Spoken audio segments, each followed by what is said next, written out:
जय हिंद friends, welcome back to my YouTube channel beauty tutorial. हम डिस्कस करने वाले हैं आज दूसरा पार्ट है हमारा डर्मेटाइटिस का ट्रीटमेंट का। ठीक है, जो डर्मेटाइटिस डिसऑर्डर्स के ट्रीटमेंट होते हैं, ठीक है, उसका किस लिए यूज होता है, कौन सा मेडिसिन है, कहाँ कहाँ यूज होता है, उसके बारे में अच्छे से हम डिस्कस करेंगे, तो बने रहिएगा लास्ट वीडियो तक। तो आज हम बात करने वाले हैं बेंजाइल बेंजोइट के बारे में। ठीक है, ये जो ऑइंटमेंट है, ये लिक्विड है, जेली है, जो भी कैसे भी यूज होता है, कैसे नहीं यूज होता है, और कंट्राइंडिकेशन क्या है, इंडिकेशन क्या है, उसके बारे में हम डिटेल में डिस्कस करेंगे। तो let's start the video. First one होता है कि बेंजाइल बेंजोइट। जैसे कि हमने बताया, एक जो बेंजाइल बेंजोइट होता है, ठीक है, एक ऑइंटमेंट का रूप में काम करता है, जो कि हम लोग ये जो टॉपिक है हम डिस्कस कर रहे हैं डर्मेटाइटिस से रिलेटेड टू, तो यूज होता है टॉपिकली ये यूज होता है। ठीक है, जो बेंजोइल बेंजोइट है, it is use to the treatment of pediculosis and scabies. Main कहाँ यूज होता है ये, पेडिकुलोसिस एंड स्कैबिस में। अब बात करते हैं पेडिकुलोसिस। पेडिकुलोसिस क्या होता है? तो पेडिकुलोसिस जो होता है ना, जब जैसे कि हमारे हेयर में क्या होता है कि जू वगैरह जो पड़ जाते हैं, तो वो लाइस वगैरह जो होते हैं, तो उनकी जो लाइस होते हैं ना, वो एग बनाना स्टार्ट कर देते हैं, अपने जनसंख्या को ग्रोथ एंड डेवलपमेंट कराना स्टार्ट कर देते हैं। ठीक है, तो उनको रोकने के लिए, उनको किल करने के लिए, वहाँ पे जो इन्फेक्शंस करे हैं उनको ट्रीट करने के लिए ये जो बेंजाइल बेंजोइट है उसका यूज किया जाता है। वहाँ पे स्कैबिस की बात किया जाए तो ये दो जगह ये ज़्यादा से ज़्यादा यूज होती है। स्कैबिस हो गया और हाँ ये पेडिकुलोसिस हो गया और डर्मेटाइटिस हो गया। ठीक है, तो ये स्कैबिस जो स्कैपोटेप्स होता है, स्कैबिस माइट करता है, वहाँ पे स्कैबिस की प्रजाति होती है, तो वहाँ पे किल करके इन्फ्लामेशन इन्फेक्शंस बना लेते हैं स्किन के अपर साइड एंड बोल सकते हैं कि डर्मस पे। तो वहाँ पे इन्फेक्शंस इन्फ्लामेशन को रिड्यूस करने के लिए वहाँ पे जो ये इन्फेक्शन इन्फ्लामेशन करेंगी, तो वहाँ पे क्या होगा कि इचिंग्स होंगे, बर्निंग सेंसेशंस होंगे, और भी साइन सिम्टम्स देखने को मिल सकते हैं। तो उसको ट्रीट करने के लिए ये बेंजाइल बेंजोइट दिया जाता है। ठीक है, ये क्या होता है, benzyl benzoate is the topically antiparasitic medication होता है। ठीक है, यूज कहाँ किया जाता है? स्कैबिस, जैसे कि हमने बताया, लाइसिस स्कैबिस पेडिकुलोसिस को ही कहते हैं, लाइसिस इन्फेक्शंस वगैरह पे ये किल करने के लिए उस लाइसिस वगैरह लाइस वो को किल करने के लिए वहाँ पे क्या होता है, उसके एग वगैरह को सबको किल कर देता है ये बेंजाइल बेंजोइट। ठीक है, तो ये फ्लेक्सिबली यूज होता है। ज़्यादा यूज किए तो आपको भी साइन सिम्टम देखने को ओवरडोज मिल सकते हैं। जैसे कि आपने ओवरडोज यूज कर लिया है इस ऑइंटमेंट को, तो आपको इरिटेशंस वगैरह, बर्निंग सेंसेशन, इचिंग्स, डर्मेटाइटिस वगैरह देखने को मिल सकती है। तो देखते हैं कि यूज कैसे किया जाता है ये मेडिसिन। तो फर्स्ट वन आती है प्राइमरी ट्रीटमेंट स्कैबिस। जैसे कि हमने बताया कि मेन चीज कहाँ ये यूज होता है, तो थ्री डिजीज कंडीशंस पे, या बोल सकते हैं थ्री कंडीशंस पे ये यूज होता है। तो फर्स्ट वन हेड लाइसिस होता है, सॉरी, डर्मेटाइटिस होता है, स्कैबिस होता है,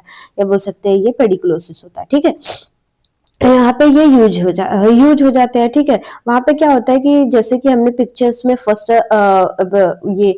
क्या होता है कि प्लेस पे बताया, कि जो फर्स्ट स्क्रीन पे बताया, देखा वहाँ पे देखा होगा कि आपने, जैसे पेशेंट के हैंड्स जैसे देख लेते हैं फिर से। देखिए, यहाँ पे ऐसे ऐसे साइन सिम्टम्स देखने को मिलते हैं। ठीक है, अजू वगैरह हो गए। ठीक है, आपके जो फिंगर्स के अंदर जो होता है कि ये जो एरिया होती है, ये क्या होता है कि बहुत थोड़ा सा कंजेस्टेड एरिया होती है। वहाँ पे क्या होता है कि अगर पसीना वगैरह ज्यादा हो रहा है, ठीक है, वहाँ पे कुछ काट वाट ले रहा है, तो कोई ध्यान नहीं देता है, तो खुजली वगैरह होने की वजह से वहाँ पे डर्मेटाइटिस वगैरह, स्किन इन्फेक्शन वगैरह देखने को मिल सकते हैं।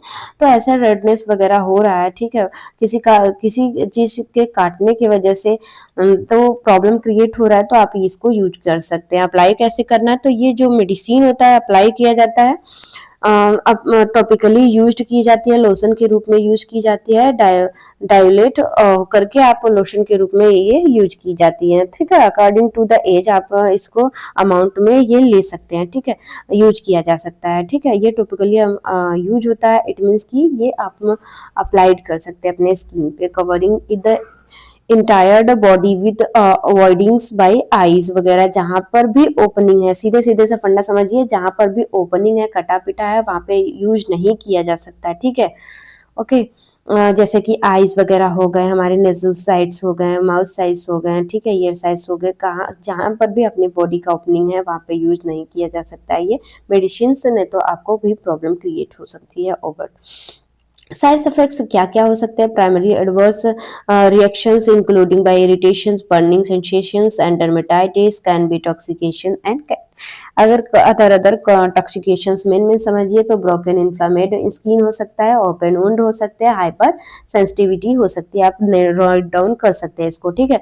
अब बोल सकते हैं कि आप कंपोजिशंस क्या क्या होते हैं इसमें, तो क्लियर ऑयल्स होगा, क्लोरेंस लिक्विड होता है, it is the benzoic acid इसमें होती है, stirred that is the solubles alcohol but ice insoluble in water, ये इंसोलबल होता है वाटर में, ये मिक्स नहीं हो सकता है।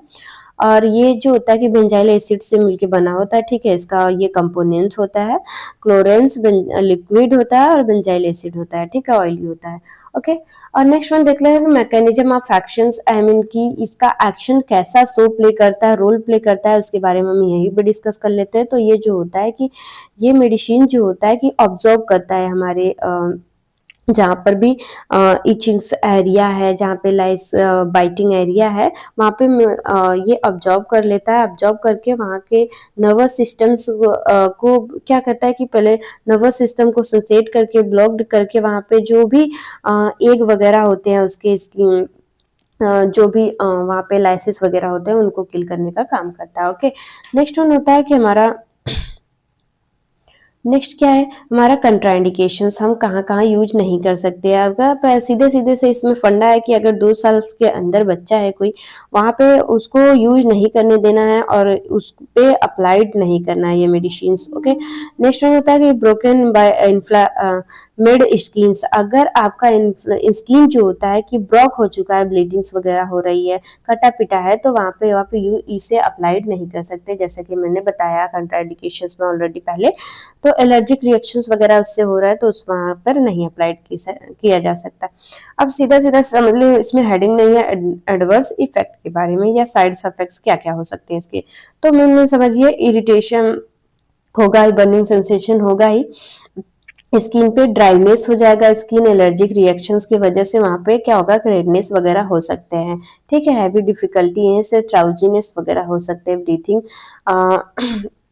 सॉलोइंग प्रॉब्लम्स क्रिएट हो सकते हैं, आई इरिटेशन हो सकती है, न्यूट्रोटॉक्सिसिटी में इट मीन्स की रेयर केसेस में बेंजाइल जो बेंजोइट होता है कैन काउजन बाय द न्यूट्रोसाइड्स, ठीक है। नहीं, देखते हैं हमारा रोल क्या होता है। मेन हमारा रोल ही इसमें परफॉर्म करने वाला है कि हम कर क्या रहे हैं, उस मेडिसिन के साथ कैसे अप्लाइड कर रहे हैं, कैसे नहीं कर रहे हैं, ठीक है। तो उसको उसको ध्यान में रखते हुए अच्छे से हम किसी भी चीज, किसी भी पर्सन को ये मेडिसिन दे रहे हैं या एडवाइस कर रहे हैं, एडवाइस तो नहीं किया जाता, अगर किसी भी पर्सन को दे रहे हैं, ठीक है, तो उसको अच्छे से समझाना है, उसके बारे में अच्छे से बताना है, उसके बाद ही अप्लाई करने देना है, ठीक है। आई और म्यूकस मेम्ब्रेन जो होता है टूल से application is the bar health थायो। मेन चीज हम समझते हैं इसमें कि हमारा रोल क्या है, ठीक है। हमारा रोल यही है कि हम कोई भी मेडिसिन अप्लाई कर रहे हैं किसी के ऊपर, तो हम ध्यान में रखेंगे कि वहाँ पे कोई कटा हुटा उंड तो नहीं है, कैसा उंड है कैसा नहीं उंड है, और साइन सिम्टम्स को ध्यान में रखते हुए हम अप्लाइड करेंगे। वहाँ पे स्वेलिंग वगैरह, इचिंग वगैरह, ऑलरेडी रेडनेस वगैरह है, ठीक है, तो इस पे अप्लाइड करना है, सच ऐसा स्किन इरिटेशंस वगैरह हो रहा है, उससे एलर्जी वगैरह है, तो हमें अप्लाइड नहीं करना है, ठीक है। हमें कोई भी मेडिसिन अप्लाइड करने हैं तो बिना डॉक्टर के एडवाइस के नहीं अप्लाइड करने हैं, ठीक है। तो thank you class, thank you very much, thank you for watching. तीसरा एपिसोड जो होता है अब नेक्स्ट क्लास में देखेंगे। Thank you very much, thank you for watching.